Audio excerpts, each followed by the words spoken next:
И вот уже про родники рассказывали, а поскольку я представитель поселения, родового поселения Родники, то я тоже буду вам рассказывать о родниках, только немножко о других. Сейчас времени у нас не очень много, поэтому придется немножко зачитывать.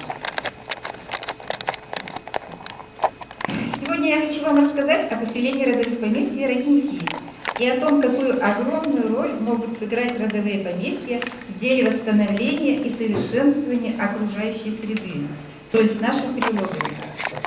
Так как по определению главной героини книг Мегрэ «Звенящие кедры России» Анастасии, целью жизни человека и всего человечества является совершенствование окружающей среды.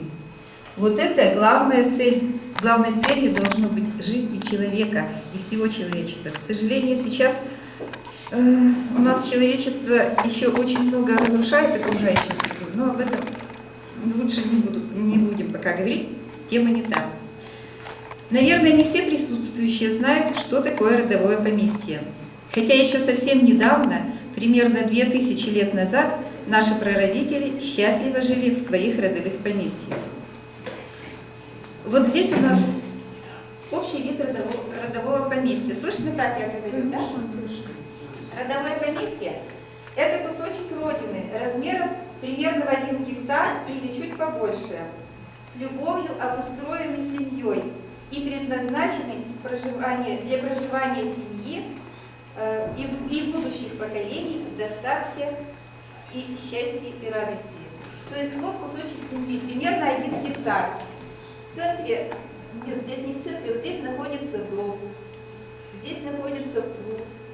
Это огород рядом с прудом, чтобы было хорошо поливать. Здесь поле злаковые посажены. Здесь какие-то хозяйственные постройки, возможно, для животных находятся. Здесь сад и лес. Примерно 2/3 или половина родового поместья, то есть примерно половина или 2/3 гектара должна быть засажена лесом. Но лес не обязательно должен быть какой-то дикий. То есть там могут быть и плодовые деревья, там могут быть различные деревья посажены. Вот. А весь участок должен быть обнесен зеленым забором, то есть деревьями и кустарниками.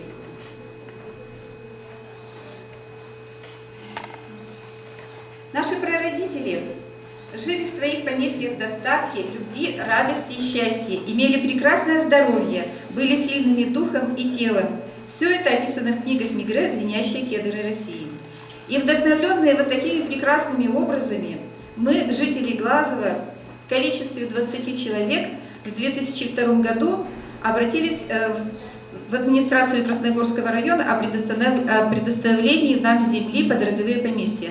Почему в Красногорский район? Потому что для того, чтобы поселение развивалось и было гармоничным и самодостаточным, необходимо хотя бы 100 поместьй, чтобы было, 100 семей проживало в поселении. А в Глазовском районе такого количества свободной земли не имеется. А в Красногорском нам предоставили, пожалуйста, берите хоть 2000 гектаров. Поэтому мы вот взяли там. Место было выбрано нами не случайно. Так, пожалуйста, покажите следующий снимок. Место было выбрано на месте бывшей деревни Котляки в Красногорском районе. Это на границе с Юкаменским районом, ближе к Юкаменску, от Юкаменска 17 километров. Вот. Место было очень красивое, лага, перелески, луга, речушка протекает. Это поселение находится как бы в чаше. Посредине протекает речка Осиновка, она берет здесь начало. Вот в этом лагу берет начало речка Осиновка. Здесь вот этот пруды мы уже организовали, то есть создали вот эти пруды. И вот эта речка Осиновка протекает дальше. Здесь вот такая чаша природная. Здесь лага, и почти в каждом лагу имеется родник. То есть родников очень большое количество. И вот эта речка Осиновка, она является притоком Кельмези, а Кельмезь притоком Вятки. То есть мы находимся в бассейне Кельмези, так можно сказать. Вот. И вот когда мы пришли, значит, там в этом месте еще осталось от деревни только один полусгнивший сруб над родником. Родник назывался Кипун, потому что вода в нем кипела. Вот в Удмуртии есть такие родники в некоторых поселениях, в которых кипит вода.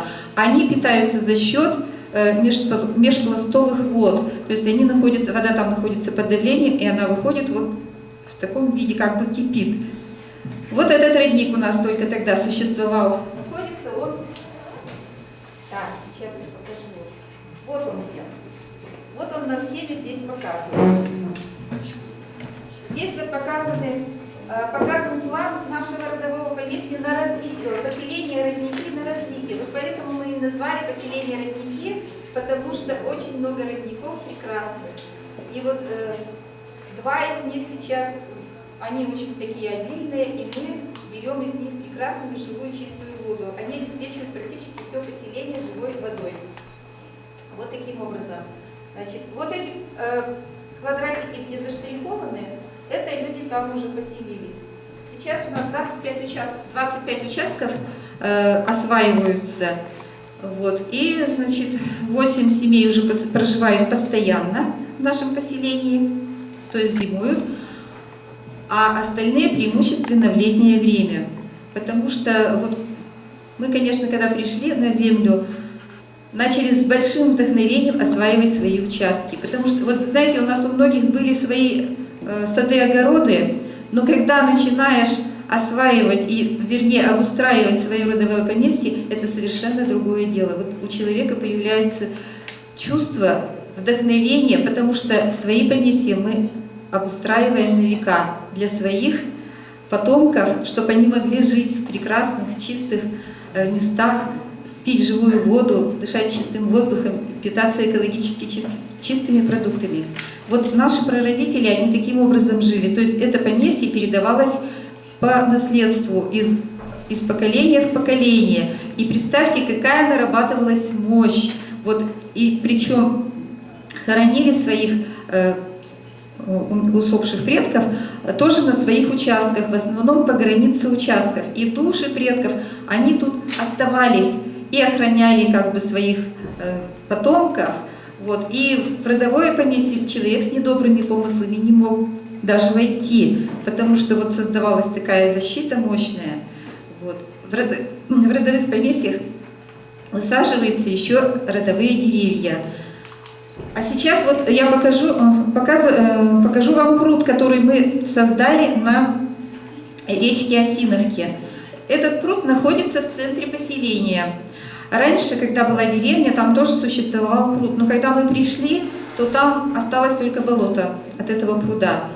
Ну, мы согласовали вопрос с администрацией, нам разрешили, и мы сделали плотину повыше, чем та была, потому что туда невозможно было уже технике заехать.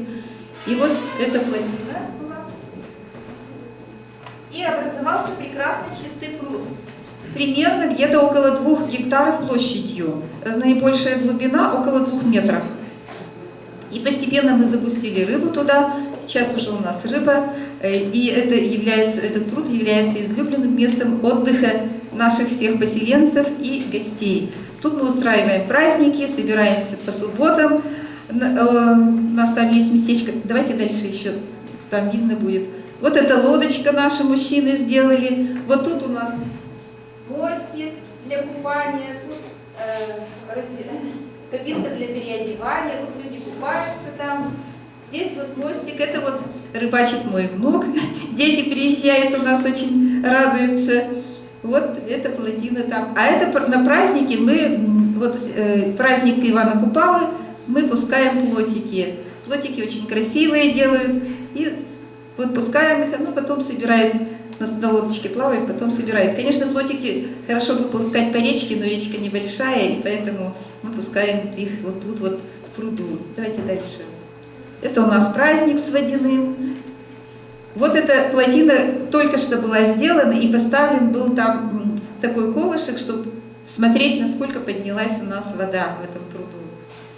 Еще. Это вот место у нас тут скамеечки, там кострище сделано, чтобы предотвратить пожар, из кирпича выложено. Так, теперь вот дальше. Значит, родники. У нас не менее 7 родников в поселении.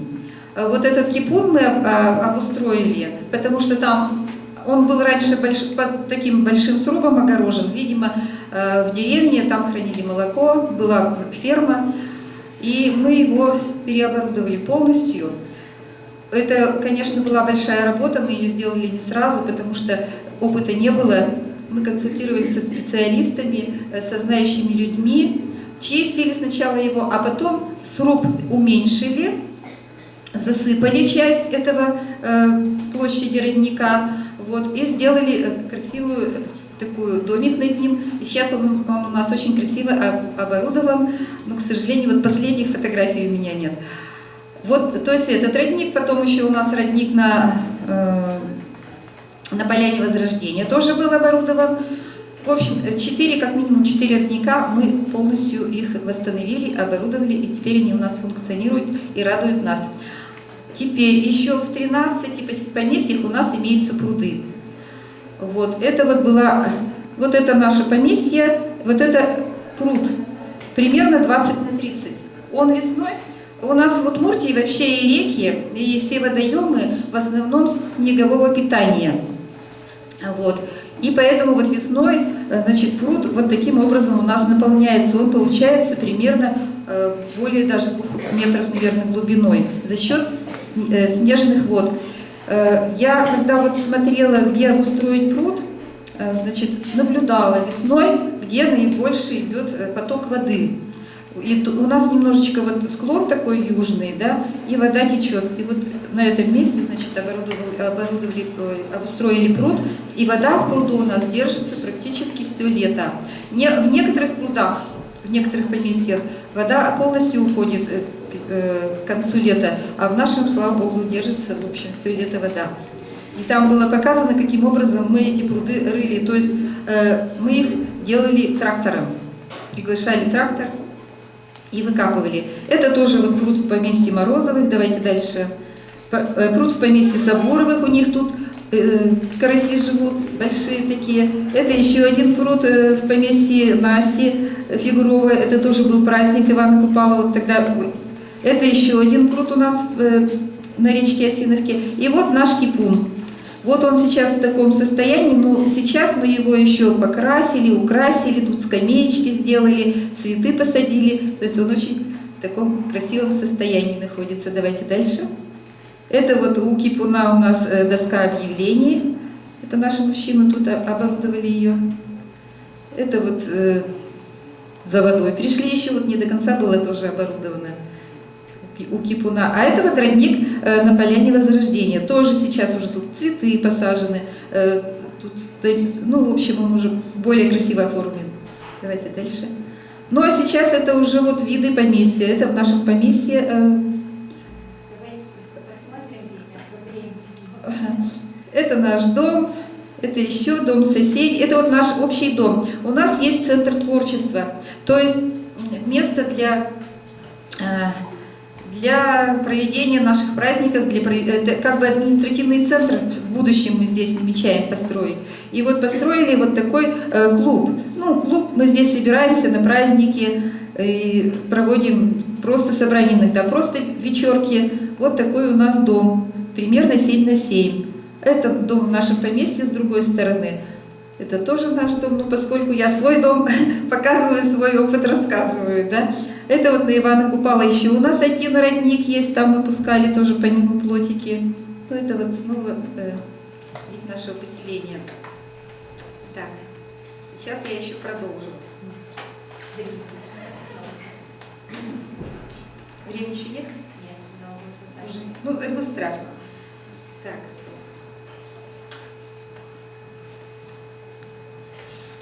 Яна Георгиевна, своими словами сделайте вывод. Ну да, я просто посмотрю, что я хотела еще сказать.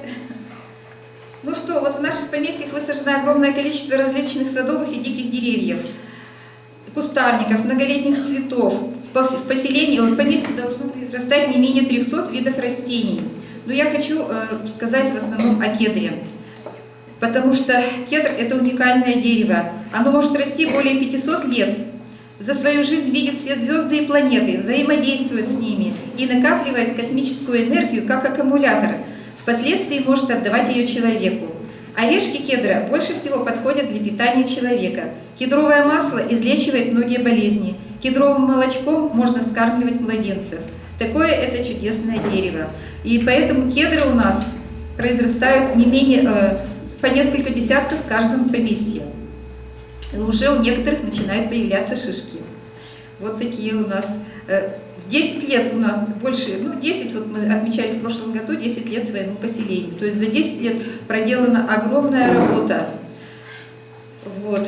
В результате десятилетней деятельности жителей поселения в нашей местности произошли следующие изменения. Очищены и обустроены родники, обустроен пруд в центре поселения, пруды в 13 поместьях.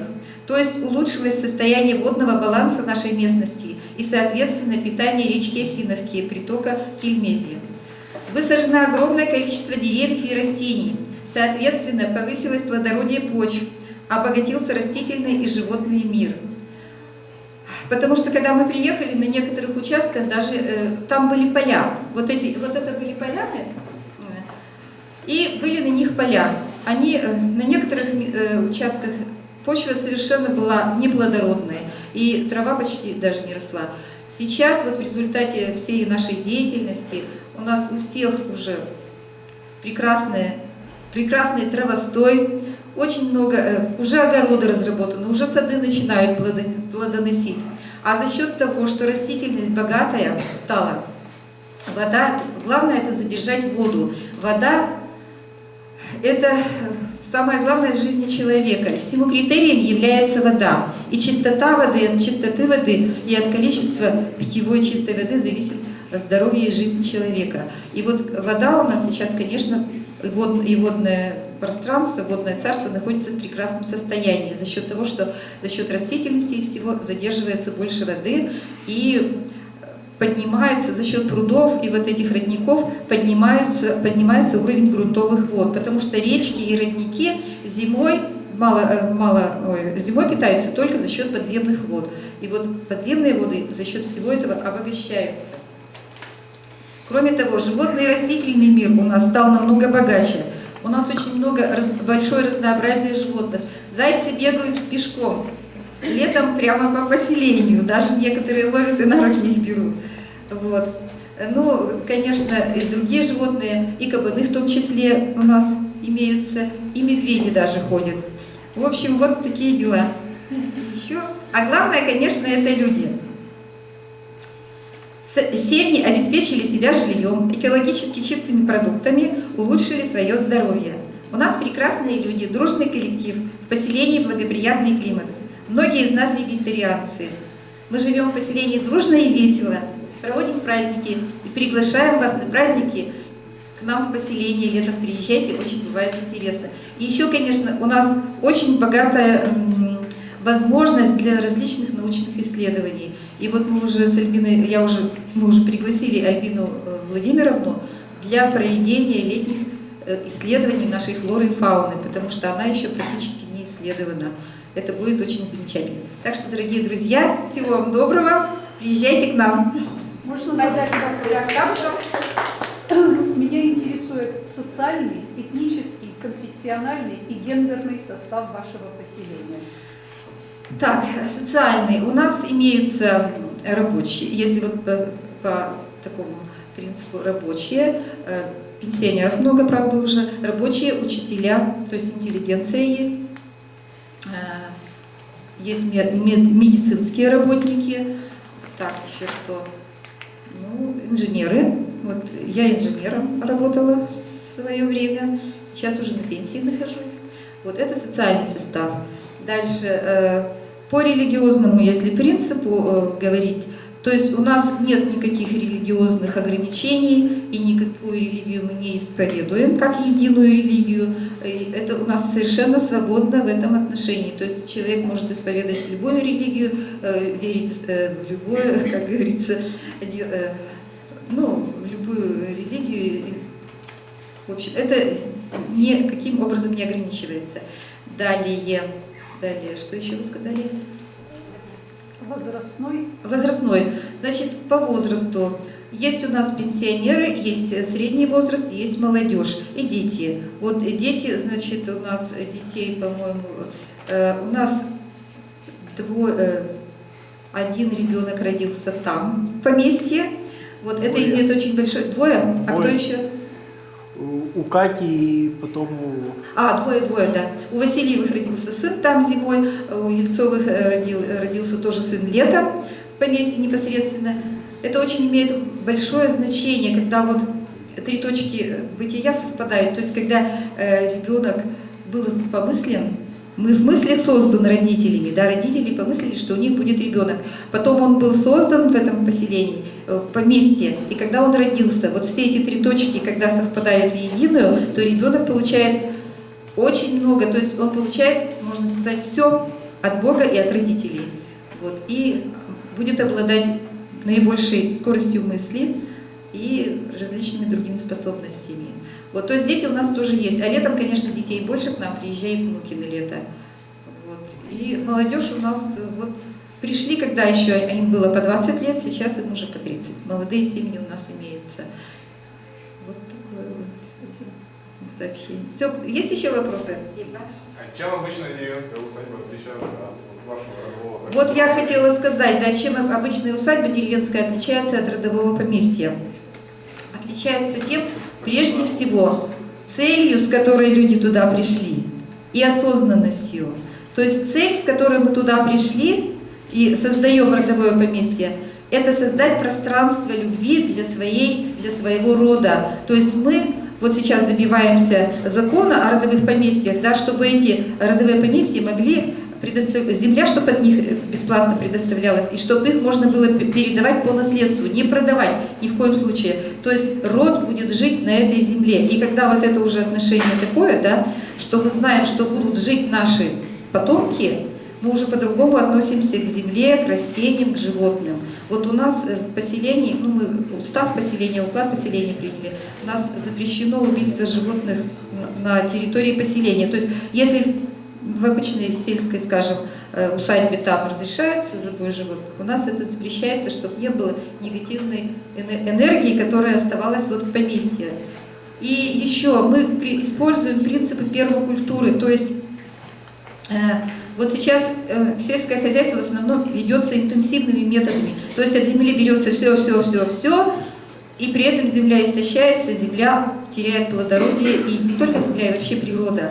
А можно на земле жить так, что не будет, во-первых, организовать поместье таким образом можно, что минимум труда будет затрачиваться на выращивание тех же вот растений и продуктов питания, да, и при этом человек освобождается как. И при этом еще плодородие почвы, например, увеличивается. Но это большая тема, просто вот я сейчас не могу ее полностью осветить. То есть прежде всего целью, вот с какой мы туда идем, да, и вот то, что мы создаем пространство любви. То есть вы чтобы хотите там...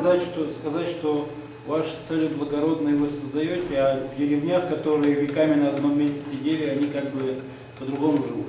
Ну, я не хочу сказать, что в деревнях это плохо. Ну, скажем так, что это было утеряно. Вот. То есть то, что мы имели когда-то, мы утеряли. И сейчас мы вот стараемся вернуться к своим корням, вернуть то, что было когда-то наработано хорошее, положительное и прекрасное, и соединить с тем, что сейчас мы можем взять от нашей цивилизации тоже положительные какие-то моменты. Вот. И вы знаете, когда вот человек, ну это я уже на собственном опыте, когда начинаешь обустраивать свое поместье, совершенно другие чувства появляются. Ну и когда, тем более, вот кругом единомышленники, то есть цели у всех одни, создать вот это пространство любви не только в своем поместье, но и коллективное пространство любви, и думать уже о том, как вот именно можно прожить в природе. Вот для того, чтобы обеспечить семью, не так уж много, в общем-то, надо и труда вложить, и всего. Каков вид собственности ваших участков? А? Вид собственности ваших участков каков? Вид собственности? 99 лет в аренде? Да, вот в основном у нас 99 лет аренды, но у меня вот мой лично участок, он находится в собственности. 49 вот. Ну я говорю, вот сейчас уже 49 лет по закону. Такой, как бы... Уже нет, не 99 у нас. 49 лет по закону. На 49 у нас, да. Вот. Ну, вначале у нас было на год, мы каждый год продляли эту аренду. Вот. А сейчас уже создан проект закона о родовых поместьях, и он был внесен уже на рассмотрение в Госдуму. Вот мы сейчас добиваемся того, чтобы закон был принят, и чтобы каждый желающий человек мог получить вот эту землю бесплатно. Ну и без права продажи ее, конечно. Еще какие-то будут вопросы? Спасибо за внимание. Всего доброго.